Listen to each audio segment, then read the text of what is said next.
How to include the groom's personality in wedding planning. I have been to many incredible weddings in my time.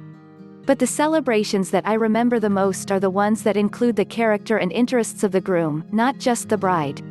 After all, we are invited to take part in these special days to celebrate the union of two people. Why wouldn't it be a good idea to include things that show the groom's interests and passions, just as much as the bride's? You may ask how you can include rugged pastimes, guitars, or sports into your wedding day and still retain class.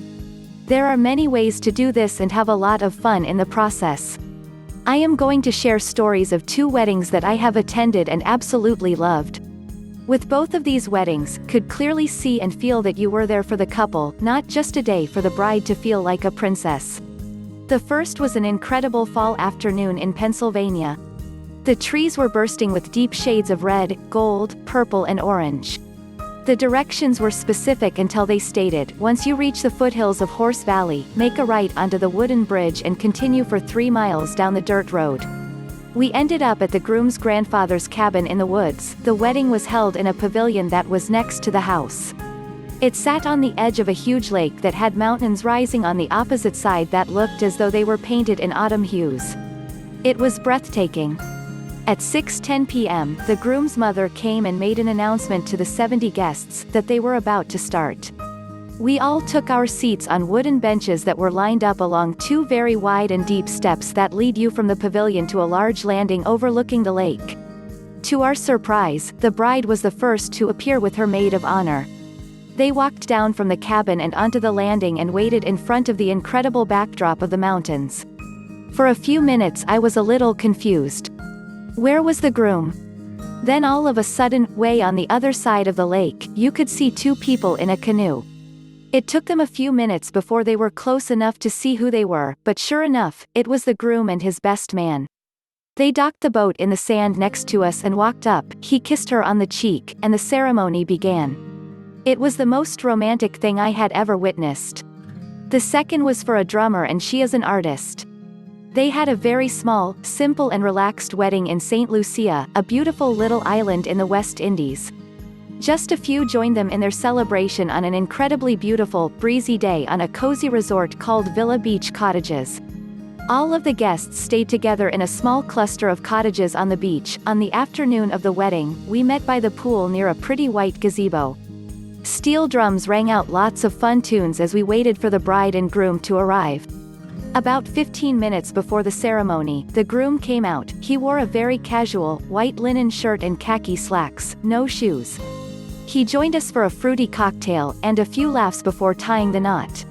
When the ceremony started, we all gathered around a pretty ribbon that laid on the ground in a circle in front of the gazebo.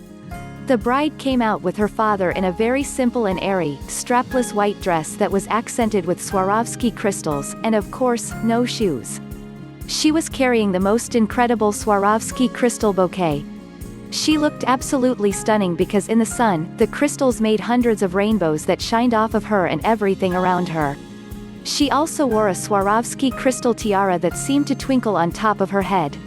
As she reached her place next to the groom, we were instructed by the officiant to pick up the ribbon so that we made a ring that started with the maid of honor and ended with the best man.